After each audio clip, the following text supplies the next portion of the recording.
त्यांना सतत लढा देण्यासाठी मुंबईला आझाद मैदानावर यावं लागतं आणि आझाद मैदानाची परिस्थिती अतिशय एखाद्या पोटवाड्यासारखी झालेली आहे.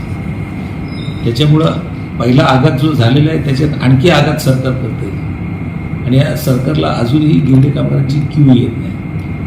आता राहिला प्रश्न दुसरा असा आहे की गिरणी कामगार हे मोठ्या प्रमाणात मराठी कामगार होते आणि त्यांचं म्हणणं आहे गिरणी कामगारांचं की वांगणी शेड्यूल एवढ्या लांब आम्ही कसं जाणार, आम्ही मुंबईत जीवन जगलेलं आहे, मुंबई आमच्या हक्काची आहे, असं असताना आम्हाला मुंबईतच घर पाहिजे.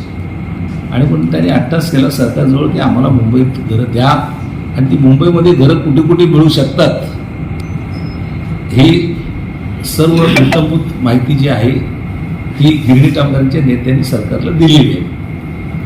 सरकारने आता हे मनावर घेतलं पाहिजे की गिरणी कामगारांना मुंबईत घर देता येईल, ज्या ज्या ठिकाणी देता येईल त्या त्या ठिकाणी देत राहिलं पाहिजे.